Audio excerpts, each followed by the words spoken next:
Saludem a José Marqueño, membre de la Junta Directiva del Col·legi Notari de Barcelona. Què tal? Com estàs? Benvingut. Hola, bona tarda, moltes gràcies. Quan parlem de l'herència d'algú després d'una defunció, queda clar que és, no? Però de què parlem quan ens referim a l'herència digital?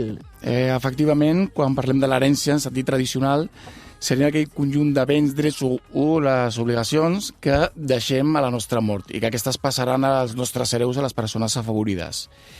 Això pot incloure des de vehicles fins a immobles, fons d'inversió, diners, etc. El que passa és que aquest concepte innovador, que és l'herència digital, és tot allò relacionat amb les noves tecnologies. Serien els arxius, el contingut digital que poden estar o que deixem enrere nosaltres quan morim. Per tant, estem parlant de les nostres xarxes socials, correcte? Per exemple, del meu Twitter, del meu Insta, del meu LinkedIn, del meu Facebook, no? Aquests continguts impliquen que hi ha d'haver algú que se'n faci càrrec. Correcte. El que seria convenient és designar una persona, un gestor, que s'encarregués de donar compliment a les nostres instruccions, a la nostra voluntat. És una mena de testament digital? És un testament digital, efectivament. Testament digital. Estem parlant també dels correus electrònics, no? De deixar la contrasenya, és a dir, no? Poder deixar... I això ho hem de fer?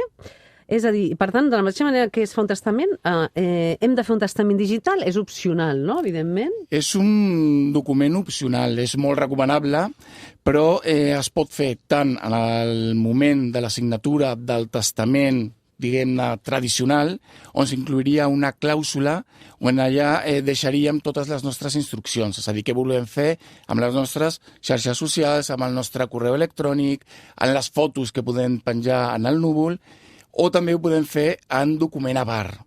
Si ho deixem en document a part, aquest document ens servirà per acreditar la nostra representació, és a dir, seríem reconeguts per aquestes grans plataformes com gestors del món digital, no? Clar, i pots fer l'hora, és a dir, quan fas el testament, no?, normal, també pots fer l'hora al testament digital, no? Perfectament. Com és el que fa la gent avui en dia?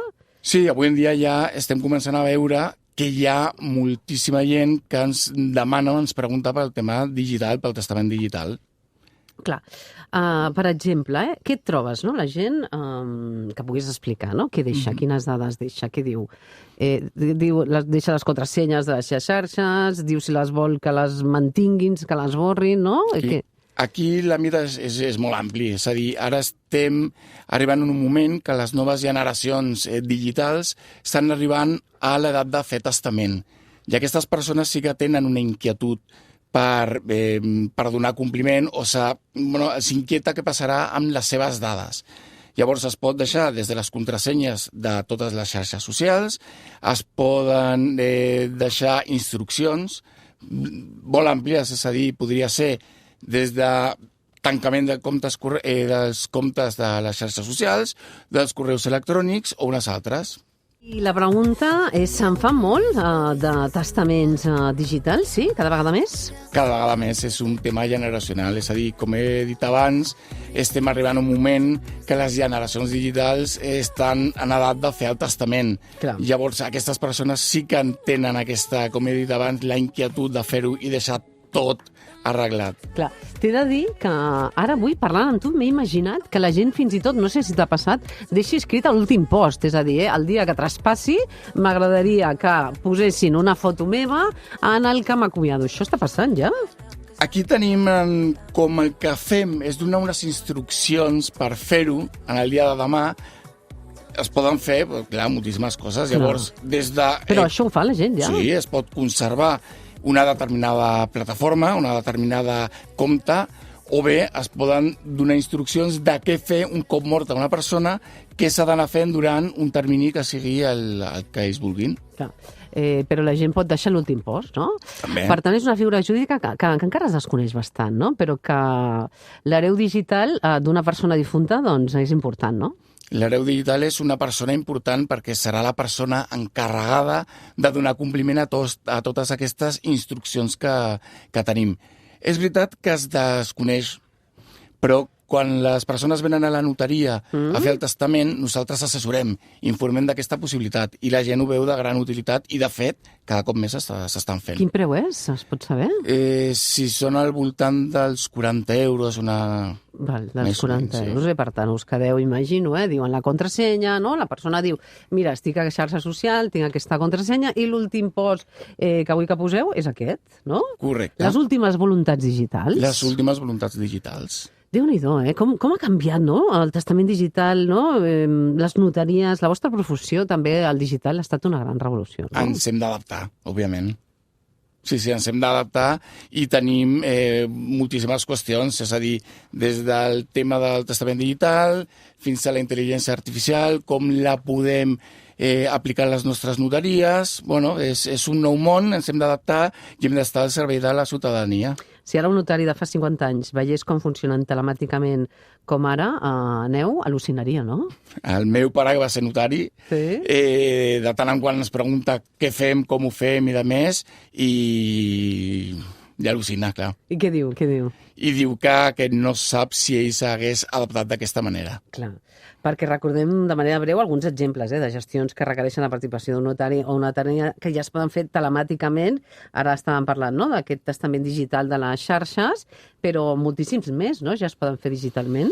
Sí, nosaltres des de la notaria ja des de fa temps tenim un sistema de comunicació entre totes les notaries d'Espanya, inclús amb la resta d'administracions. El que fem és donar moltíssima informació tant a l'agència tributària, lluita del frau fiscal, també com per la lluita del blanqueig de capitals, i sobretot que ens permet inclús fer signatures a diversos punts d'Espanya, a distintes notaries. I des de fa ja ben poc s'ha instaurat la possibilitat de fer determinades signatures per mitjans de videoconferència. Molt bé.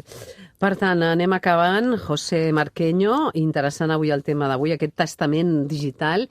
Nosaltres tenim una empremta, no?, a la vida real, però també a la vida digital, a Google, no?, posem José Marqueño o el nom o Chantal Llavina i surt d'informació i xarxes socials i com finalitzem, no?, la nostra relació, jo diria la nostra relació amb internet, no?, o com finalitzem també la nostra relació amb les xarxes socials, no?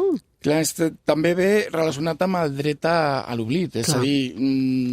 Molt important. Hi havia estudis que deien que si no es tanquessin els comptes de les xarxes de persones difuntes, al 2070 ja n'hi haurien més persones o usuàries mortes que vives. Torna a dir aquesta frase, perdona'm. Sí, que el 2070, si no es tanquessin els comptes de les persones que han mort, sí, hi hauria més usuaris morts que vius. Això és un titular, Si el 2050, torna-m'ho a dir. Sí, 2070. Sí.